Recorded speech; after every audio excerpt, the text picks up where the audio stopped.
Hi കൂട്ടുകാരെ, പുതിയൊരു വീഡിയോയിലേക്ക് എല്ലാവർക്കും സ്വാഗതം.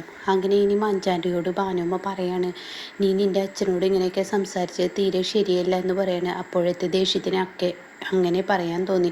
എന്തിനാ മോളെ ഈ ഗോകുലിനെ കുറിച്ച് അങ്ങനെയൊക്കെ പറയുന്നത്? അവനാണ് എൻ്റെ ജീവിതം തകർത്തത്.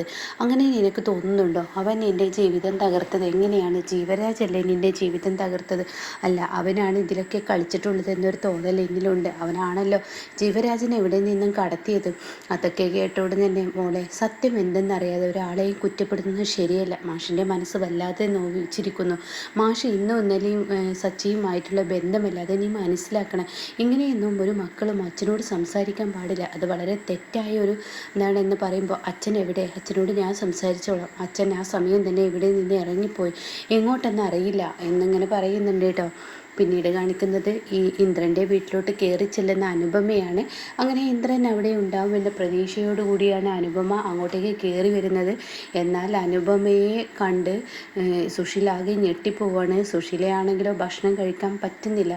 പ്രദീപ് പറഞ്ഞ ആ വാക്ക് തൻ്റെ മനസ്സിന് വല്ലാതെ കുത്തി നോവിച്ചിരിക്കുന്നു. അതുകൊണ്ട് തന്നെ ആ ഭക്ഷണം അവിടെ മതിയാക്കിയിട്ട് പോവാണ്.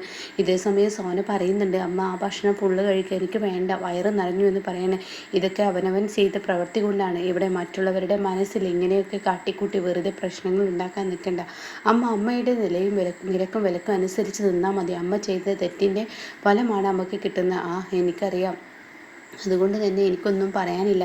ഇതുകൊണ്ടാണ് ഞാൻ പുറത്തിരുന്ന് കഴിക്കുക എന്നൊക്കെ പറഞ്ഞത് എന്നും പറഞ്ഞിട്ട്, അതല്ല, അവർ ഉണ്ടാക്കിയ ഭക്ഷണം കഴിക്കില്ല എന്ന് പറയുമ്പോൾ അവരിൽ തെറ്റില്ല. കാരണം അവരുടെ കുഞ്ഞാണ് നഷ്ടപ്പെട്ടത്, അതമ്മ മറക്കരുത് കേട്ടോ എന്നും പറഞ്ഞിട്ട് സോന അവിടെ നിന്ന് പോകുമ്പോൾ താൻ മുറ്റത്തോട്ട് ഇറങ്ങുമ്പോൾ കാണുന്ന കാഴ്ച, അനുപമ തൻ്റെ വീട്ടിലോട്ട് കയറി വരുന്നതാണ് കേട്ടോ. ഇത് കാണുന്ന സോഷ്യലൊക്കെ അടിമുടി കയറുകയാണ്.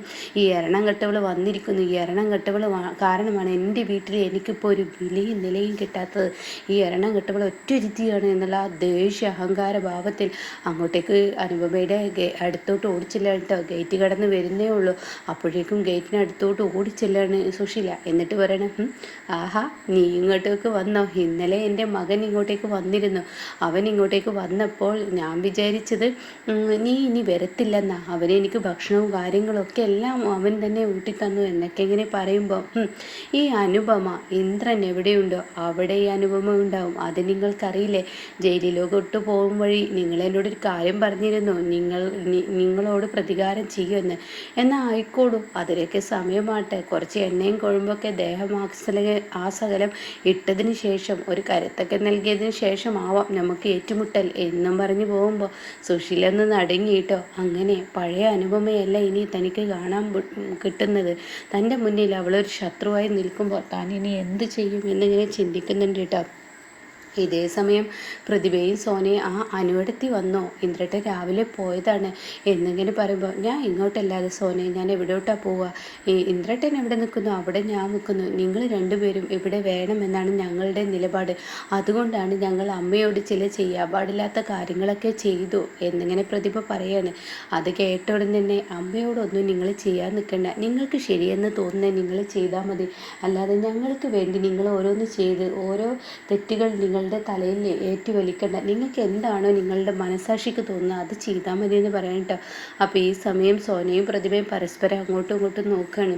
അപ്പോൾ ഈ സമയം സോന പറയപ്പോൾ, കണ്ടില്ലേ, ഞാൻ പറഞ്ഞില്ലേ, നമ്മൾ അവർക്ക് വേണ്ടി എന്ത് ചെയ്താലും ഇന്ദ്രട്ടനിൽ നിന്നും അനുചേച്ചിയിൽ നിന്നും കുറ്റപ്പെടുത്തലുകളെ ഉണ്ടാവുള്ളൂ.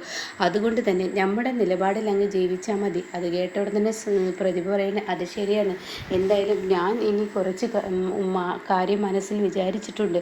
ഇനി ഈ വീട്ടിൽ അങ്ങനെ ഇങ്ങനെയുള്ള ഒരു പ്രവൃത്തികളും നടക്കില്ല. എൻ്റെ അടുത്ത് നടക്കില്ല. ഒരുപാട് അനുഭവിച്ചു ഞാൻ, ഇനി വയ്യ എന്നിങ്ങനെ പറയുന്നുണ്ട് കേട്ടോ. ഇതേ സമയം വിസുട്ടാ, നിൻ്റെ അച്ഛൻ നമ്മൾ വരുമ്പോഴേക്കും ഇവിടെ നിന്ന് പോയി കളഞ്ഞല്ലോ.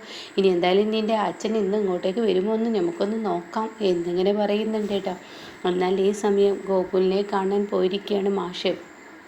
ഗോകുലെ, എന്താ നീ എന്നെ കാണണമെന്ന് പറഞ്ഞത്? ഞാനല്ലല്ലോ, അച്ഛനല്ലേ കാണണമെന്ന് പറഞ്ഞത്. അതെ, എന്നാൽ ഞാൻ നിന്നോടൊരു കാര്യം പറയട്ടെ. എൻ്റെ മകളിൽ ഇപ്പോഴും നിന്നോടുള്ള വെറുപ്പാണ്. നീയാണ് ജീവരാജിനെ കൊണ്ടുപോയതെന്നും മറച്ചു വെച്ചതെന്നും എന്ന ഒരേ ഒരു ഇതോടുകൂടിയാണ് അവളെ നിൽക്കുന്നത്. ഇതിൻ്റെ സത്യാവസ്ഥ നമുക്ക് പുറത്ത് കൊണ്ടുവരണ്ടേ?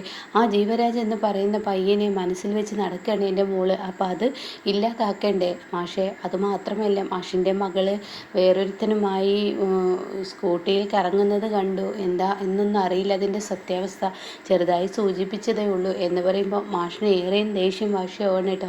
അങ്ങനെ സച്ചിയുടെ മുന്നിലോട്ട് പോവാണ്, സച്ചിയോട് കാര്യങ്ങളൊക്കെ പറയാണ്. സച്ചി പറയാണ്, എൻ്റെ മകനെ വിവാഹം നടത്തണം, എൻ്റെ 2 മക്കളും ചിരുവിൻ്റെ പ്രായമാണ്, ചിരുവിന് ഇന്ന് 3 മക്കളായി, എൻ്റെ ഗോകുലിന് അങ്ങനെ ഒരു വിവാഹത്തെക്കുറിച്ച് യാതൊരു ഇതുമില്ല, അവനാണെങ്കിലോ എന്ത് മനുഷ്യനെ ബുദ്ധിമുട്ടിക്കുന്നു, അവനൊന്ന് വിവാഹം കഴിക്കണം മാഷെ, അതിന് ഞങ്ങൾ പെൺകുട്ടിയെ കണ്ടുവച്ചിട്ടൊക്കെ ഉണ്ട്, മാഷ് പറഞ്ഞിട്ട് ആ പെൺകുട്ടിയാണെന്ന് പറഞ്ഞ് ചൂണ്ടിക്കാണിച്ചോളൂ. അപ്പോൾ ഈ സമയം മാഷ് പറയാം, എല്ലാത്തിനും ഒരു സമയവും നിയോഗമൊക്കെ ഉണ്ട്, അതാണ് ഇങ്ങനെയൊക്കെ. ഇന്ദുവിനെ തന്നെ കല്യാണം കഴിപ്പിച്ചിട്ട് ഇപ്പം എന്താ ഉണ്ടായത്, ഇപ്പം ഇന്ദുവിനെ ചേർന്ന് വരാൻ പറ്റിയില്ലേ, അതുകൊണ്ട് മനസ്സമാധാനത്തോടും ഇരിക്കും സച്ചി. പക്ഷേ ഞാനൊരു കാര്യം പറയാം, സച്ചിയെ ഞാൻ വന്ന് കണ്ടതും ഇത് നമ്മൾ മാത്രം അറിഞ്ഞാൽ മതി, വേറെ ആരും അറിയാൻ പാടില്ല. കാരണം എൻ്റെ മോള് ഇപ്പോഴും ഗോകുലാണ് അവളുടെ ജീവിതം തകർത്തത് എന്ന നിലപാട് നിൽക്കുമ്പോൾ ഞാൻ ഇവിടെ വന്ന് കണ്ടു എന്നറിഞ്ഞാൽ അവൾക്ക് എന്നോട് വൈരാഗ്യമാവും. മഞ്ചാടിയാണ് ആള്, അവൾക്ക് എടുത്തുചാട്ടം കുറച്ച് കൂടുതലാണ്. അപ്പോൾ അതുകൊണ്ട് തന്നെ ഞാൻ പറയുന്നത് നിങ്ങൾക്ക് മനസ്സിലായി കാണുമല്ലോ എന്ന് ചോദിക്കുമ്പോൾ തീർച്ചയായും എന്ന് പറയുന്നു കേട്ടോ. എന്നാൽ ഈ സമയം രഘുവിനാണെങ്കിലോ അമ്പിളി ഭക്ഷണമൊന്നും എടുത്തു കൊടുക്കുന്നില്ല.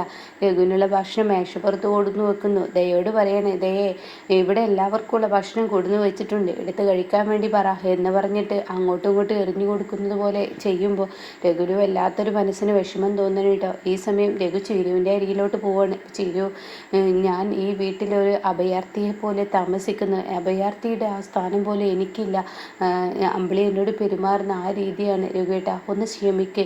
രഘുവേട്ടൻ എന്തായാലും അമ്പിളി ചേച്ചിയുടെ എല്ലാ പെരുമാറ്റങ്ങളിൽ നിന്നും വിജയിച്ചു വരണം.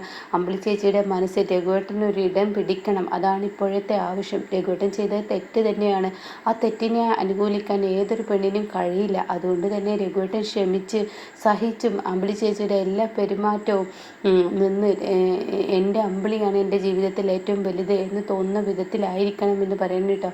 അപ്പോഴേക്കും ചിരു ദയ എന്ത് ചെയ്യുന്നു ചോദിക്കണം. ദയ അപ്പുറത്തെ റൂമിലുണ്ട്. ദയാണെങ്കിലോ ഫോണിൽ കുത്തിക്കുറിച്ചിരിക്കുകയാണ്. എടി, നീ ഇങ്ങോട്ടേക്ക് വന്നത് നിനക്ക് ഫോണിൽ നോക്കാനാണോ അതോ എന്നെ സഹായിക്കാനാണോ എന്ന് ചോദിക്കുമ്പോൾ അമ്പിളി ചേച്ചി എന്താ വെച്ചെങ്കിൽ പറഞ്ഞോ എന്ന് പറഞ്ഞ ഉടൻ തന്നെ, അതെ ഫോണിൽ അധികം നേരം ഇരിക്കണ്ട, കുഞ്ഞുങ്ങളുടെ അടുത്തോട്ട് നിൻ്റെ ഒരു കണ്ണ് വേണം, ഞാനേ കുറച്ച് സാധനങ്ങൾ വാങ്ങാൻ പോവാണ്ട്, അച്ഛൻ പോയത് കൊണ്ട് തന്നെ അങ്ങാടിയിൽ പോയി സാധനം മേടിക്കട്ടെ.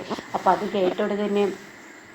ഉടൻ തന്നെ രഘു പറയാണ്, ഞാൻ പോയി വാങ്ങിക്കൊണ്ടുവരാം, അങ്ങനെ മറ്റുള്ളവരുടെ ഔദാര്യത്തിലൊന്നും എൻ്റെ ചിരുവിന് എൻ്റെ അനിയത്തിമാർക്ക് തിന്നാൻ കൊടുക്കണ്ട, ഞാൻ തന്നെ പോയിക്കോളാം എന്ന് പറഞ്ഞിട്ട് അമ്പിളി അവിടെ നിന്ന് ഇറങ്ങുകയാണ് കേട്ടോ.